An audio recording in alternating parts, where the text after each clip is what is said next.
తాకట్లో ఉన్న మీ బంగారాన్ని విడిపించి ఆ రోజు ఆన్లైన్ రేటుకి కొంటాం. Sharma gold company.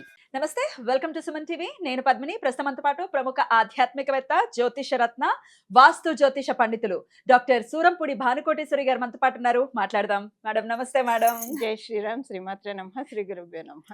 ముందుగా మీకు శ్రీ పరాభావన సంవత్సర ఉగాది శుభాకాంక్షలు మేడం. ధన్యవాదాలు పద్మిని. మీకు మరియు సుమన్ టీవీని వీక్షిస్తున్న వీక్షకులందరికీ కూడా పరాభవ నామ సంవత్సర శుభాకాంక్షలు. ఈ ఉగాది మీ జీవితాల్లో నవవసంతాలని మన జీవితాల్లో నవవసంతాన్ని కురిపించాలని, మన అందరం కూడా ఆనంద డోలికల్లో తేలిపోవాలని చెప్పి, మనకున్న కష్టాలన్నీ కూడా తగ్గిపోవాలని చెప్పి జగన్మాతని మనందరి తరఫున మనస్ఫూర్తిగా ప్రార్థిస్తున్నాను. థ్యాంక్ యూ అండి. Thank you so very much. ఒక్కసారి ఈ ద్వాదశ రాశులకి కూడా మనం ఖచ్చితంగా రాశి ఫలాలు అంటే తెలుసుకోవాలి అని అంటే అది ఉగాదికి మాత్రమే మనకు ఉన్నటువంటి సాంప్రదాయం. కాబట్టి మరి పరాభావన సంవత్సరం పేరేమో పరాభావం కదా, మరి అవమానం కదా, ఒకంత భయంగా ఉంది. మరి అంత భయపడాల్సిన అవసరం ఉందా? ద్వాదశ రాశులకి కూడా ఎటువంటి ఫలితాలను ఇవ్వబోతోంది? గోచారం ఒక్కసారి మీ ద్వారా తెలుసుకోవాలనుకుంటున్నాను. తప్పకుండా పద్మిని. పరాభవం అనేది గోచారం మనకి ఇప్పుడు జూలై నుంచి జూలై వరకు కూడా గురు భగవానుడు మిథున రాశిలో ఉంటాడు. జూలైలో మిథున రాశి నుంచి కర్కాటక రాశిలోకి వస్తారు. శనేశ్వరుడు మటుకు మీన రాశిలోనే ఉంటారు, శని మహారాజు. రాహుకేతువుల ట్రాన్సిట్ ఈ డిసెంబర్లో మారుతుంది, 2026 డిసెంబర్లో. వీళ్ళు ఏంటంటే ఊరందరిది ఒక దారి అయితే ఉలిపిట్టది ఒక దారి అన్నట్టు అనమాట. వాళ్ళు ఉండేది రిట్రోగ్రేషన్ లో ఉంటారు కాబట్టి కుంభం నుంచి మకరానికి, అలాగే సింహంలో ఉన్న కేతు భగవానుడు కర్కాటకానికి వెళ్తారు. బట్ ఇదేంటంటే ఒక మేజర్ ఇంపాక్ట్ అనేది డెఫినెట్ గా ఈ సంవత్సరము అన్ని సంవత్సరాలు వచ్చే మనకి ఉగాది ఫలితాలు ఒక ఎత్తు అయితే, డెఫినెట్ గా ఈ సంవత్సరం ఒక బ్యూటిఫుల్ థింగ్స్ అనేవి అందరి జీవితాల్లో ఉండబోతున్నాయి. అవమానం ఉంటుంది అన్ని రాశుల వాళ్ళకని కాదు, కొన్ని రాశులు అది మనం రాశి వాళ్ళకి మాట్లాడుకున్నప్పుడు ఏ రాశి వాళ్ళకు ఉంటుంది అనేది నేను స్పెసిఫిక్ గా చెప్తాను. బట్ ఇదేంటంటే ఈ గురు భగవానుడు కర్కాటక రాశిలోకి రావడం అనేదే అందరి జీవితాన్ని సువర్ణమయం. ఆయన ఏంటంటే మిడాస్ టచ్, ఆయన ఎక్కడ ఉంటే అందుకే గురుబలం గల వ్యక్తులు కూడా వాళ్ళ ఆరా ఉంటే అదేంటంటే వాళ్ళకి మిడాస్ టచ్ అయిపోతుంది అనమాట. సో అది గురుబలం, కేవలంగా గురుబలమే మిడాస్ టచ్. పట్టిందంతా బంగారం అనేది ఆయన ఇవ్వగలుగుతాడు. సో బంగారానికి కూడా బంగారం అనే లోహానికి అధిపతి కూడా. సో ఆయన కర్కాటక రాశిలో ఉచ్చ స్థానంలో ఉండడం అనేది ద్వాదశ రాశుల వాళ్ళకి, ద్వాదశ లగ్నాల వాళ్ళకి, 27 నక్షత్రాల వాళ్ళకి డెఫినెట్ గా ఒక అల్టిమేట్ టైం ప్రారంభం అవుతుంది. అద్భుతం. మరి ద్వాదశ రాశులకి కూడా పరాభావన సంవత్సరం ఎలా ఉంటుందో ఒక్కసారి మనం మొదలు పెడదాం. మకర రాశి వారికి శ్రీ పరాభావన సంవత్సరం ఎలా ఉండబోతోంది మేడం? మకర రాశి మకర లగ్నంలో పుట్టిన వాళ్ళకి ఇద్దరికి కూడా ఈ సంవత్సరము అంటే తృతీయ శని యోగించే స్థానంలోనే ఉన్నాడు. తృతీయంలో ఇప్పుడు గురు భగవానుడు కూడా తృతీయ స్థానం మీద దృష్టి పెట్టడము, కమ్యూనికేషన్ వైజ్ ప్రాబ్లమ్స్ ఏవైనా ఉంటే అవన్నీ కాస్త సమస్య పోవడానికి, సెటిల్ డౌన్ అవ్వడానికి ఛాన్సెస్ చాలా చక్కగా ఉన్నాయి మకర రాశి వాళ్ళకి. సో వివాహం యోగ్యత బాగా కల్పిస్తూ ఉన్నాడు. ఇప్పుడు గనక ఎవరైనా మకర రాశి మకర లగ్నంలో పుట్టిన వాళ్ళు వివాహ ప్రయత్నాలు చేయడానికి అల్టిమేట్ పీరియడ్ చాలా బాగా ఉంది, మంచి సమయము. జూలై నుంచి వాళ్ళకి అవన్నీ కూడా మేనిఫెస్ట్ అవుతాయి. వివాహ పరంగా ఏమేమి ప్రయత్నాలు చేస్తున్నా అవి జరుగుతాయి.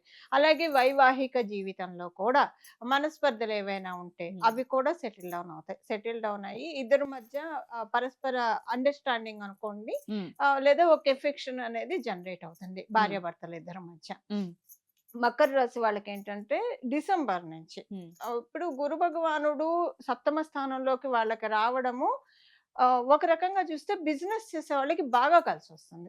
మంచి రాచబాట్లోకి తీసుకెళ్తాడు. బిజినెస్ చేసే వాళ్ళకే కాదు, ఇప్పుడు ఆయన లాభస్థానం మీద దృష్టి పెట్టాడు.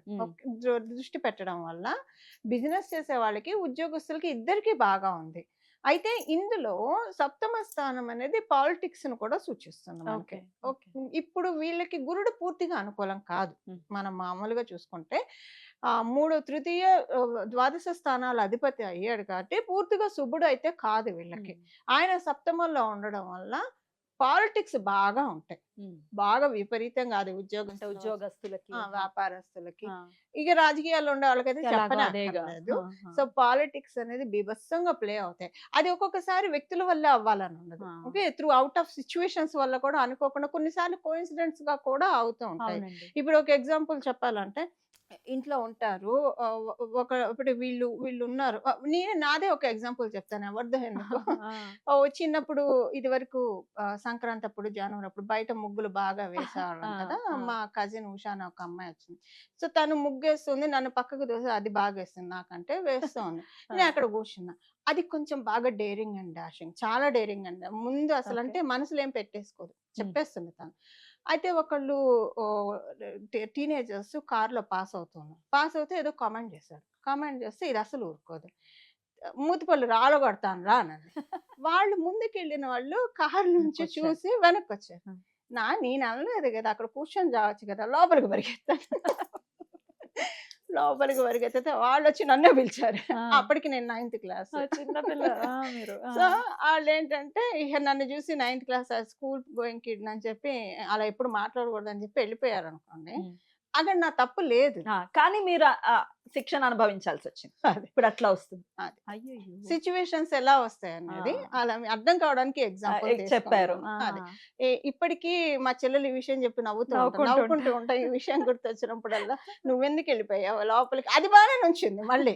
ముగ్గు గిన్నె పట్టుకొని ఏరా ఏం చేస్తావు అన్నట్టు నుంచింది గానీ అలాగంటే అంత డేరింగ్ కూడా దానికి బాగా ఉంది. Right. సో అలాగా ఇప్పుడు ఇది అర్థం అవడానికి చెప్తాను. చెప్పారు. ఇర్రెలవెంట్ అయినా అర్థం అవడానికి ఎలా వస్తుంది, పాలిటిక్స్ అనేది ఎలా ప్లే అవుతాయి, ఒక్కొక్కసారి అవుట్ ఆఫ్ సిచ్యువేషన్స్ ప్లే అవుతాయి, ఒక్కొక్కసారి డెలిబరేట్ గా కూడా జరుగుతాయి. ఈ రెండు రకాలు ఉంటాయి. గ్రౌండ్స్ అనేది ఏది మనం చెప్పలేము. సో ఇలాగా పాలిటిక్స్ తోటి కొంత వీళ్ళు అంటే ఈ విధి ఆడే వింద నాటకంలో ప్రెస్ అవుతారు. పాలిటిక్స్ ని తట్టుకొని నిలబడగలిగే స్థైర్యం వీళ్ళు తెచ్చుకోవాలి. ఇప్పుడు మకర రాశి మకర లగ్నం వాళ్ళు అందులో రేపు డిసెంబర్లో కేతు భగవానుడు ఎంటర్ అవడం, వీళ్ళ రాశిలోకి రాహు భగవానుడు రావడము, అప్పుడు ఇంకా ఇది కొంచెం ఎగ్జాలరేట్ అయ్యే ఛాన్స్ ఉంది.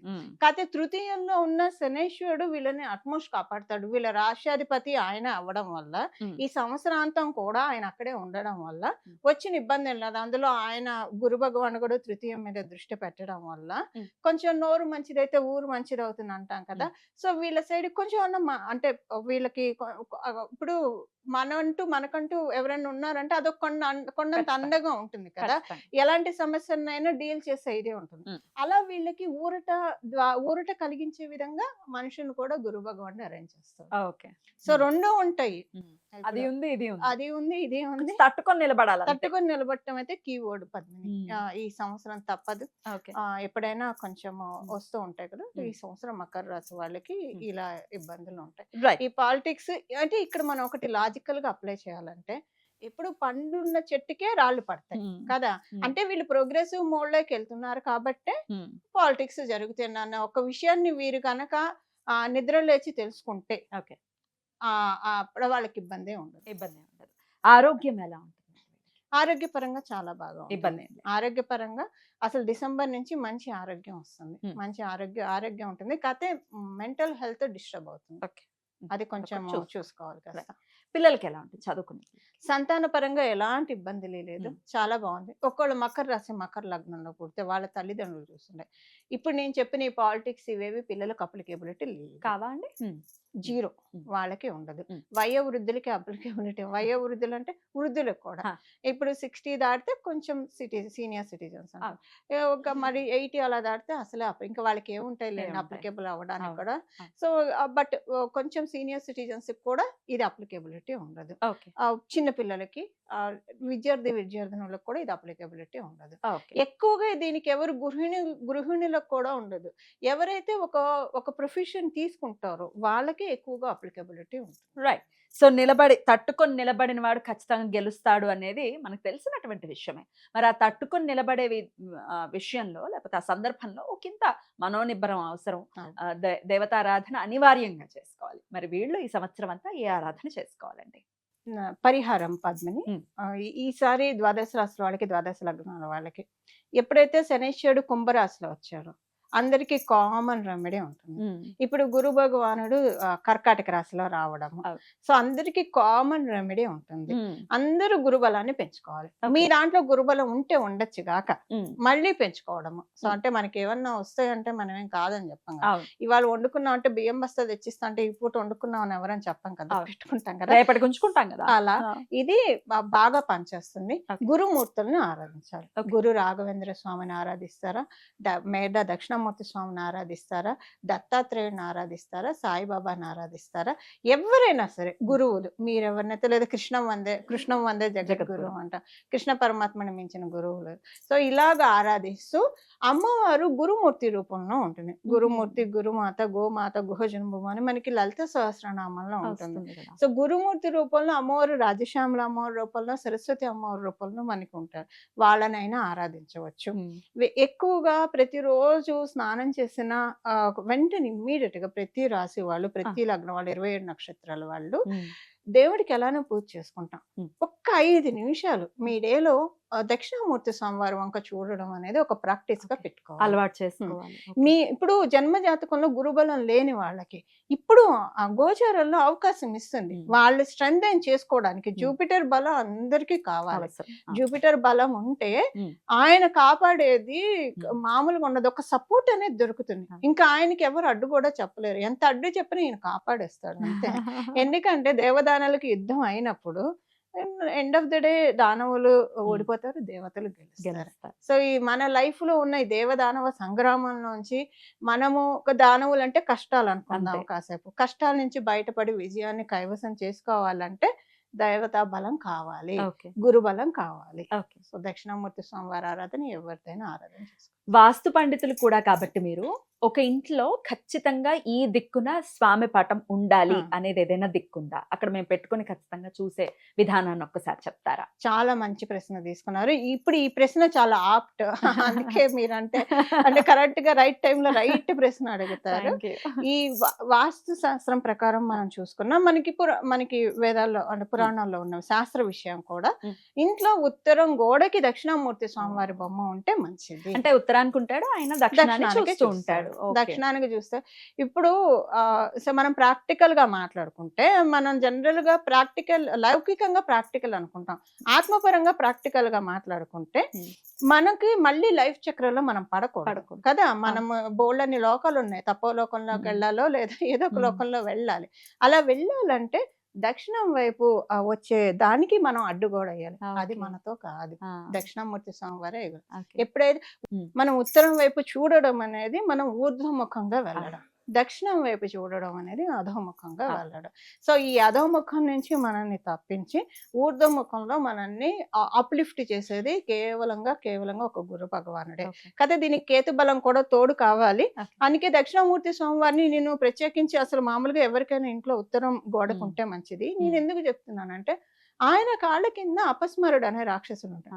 ఆయనే మన రాహుకేతువుగా భావించి దీన్ని తొక్కేసి, అంటే నాకు మళ్ళీ లైఫ్ సైకిల్లో, వాళ్ళకి ఎక్కువగా లైఫ్ సైకిల్లోకి తెచ్చేది, ఆ లైఫ్ సైకిల్లోకి రాకుండా నన్ను కాపాడు, ఈ జీవుని కాపాడు. ఎప్పుడైతే మనం జీవుడు అని అనుకుంటూ ఉంటామో ఇలానే ఉండిపోతాం. కాదు, ఈ జీవాత్మ పరమాత్మే జీవాత్మ. అందుకే మనకు ఉపనిషత్తుల్లో చెప్తారు కదా, శ్వేతకేతు తత్వమసి అనే ఒక కథ ఉంది, అది చెప్తారు. సో అంటే తత్వమసి, తత్వం మనం తెలుసుకోవాలి. అది మనకిచ్చేది కేవలంగా దక్షిణామూర్తి స్వామి వారు. అద్భుతం. లేదా ఏ గురు రూపమైనా పెట్టుకోవచ్చు. ఉత్తర గోడకి మాత్రం ఖచ్చితంగా దక్షిణామూర్తి పటాన్ని పెట్టుకుని ఆయన్ని అసలు ఎంత సుందరంగా ఉంటారో, అంటే ఎంత ప్రశాంత చిత్తులై ఉంటారో చిన్ముద్రతోటి. ఖచ్చితంగా అలా మనం పెట్టుకుంటే మన ఇంటికి ఎవరైనా వచ్చినా పద్మిని, మీ ఇంటికి వస్తే దేవాలయానికి వచ్చినట్టు ఖచ్చితంగా చెప్పే తీరుతారు పద్మిని, అందులో డౌటే లేదు.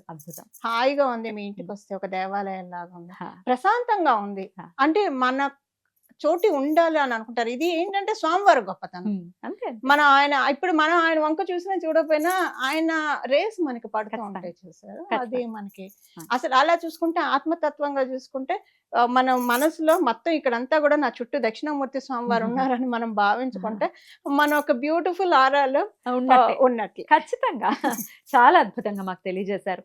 ద్వాదశ రాశుల వాళ్ళకి కూడా ఈ పరాభావన సంవత్సరం ఎలా ఉండబోతోంది అనేది సవివరంగా తెలియజేశారు. చెప్పినటువంటి పాయింట్స్ అన్నిటినీ కూడా వారి వారి రాశి రీత్యా ఖచ్చితంగా దృష్టిలో పెట్టుకుని చాలా మటుకు మంచి యోగవంతమైనటువంటి సంవత్సరంగానే ఉండబోతోంది అనేది నాకు అర్థమైనటువంటి విషయం. అది గురు భగవానుడి చేత.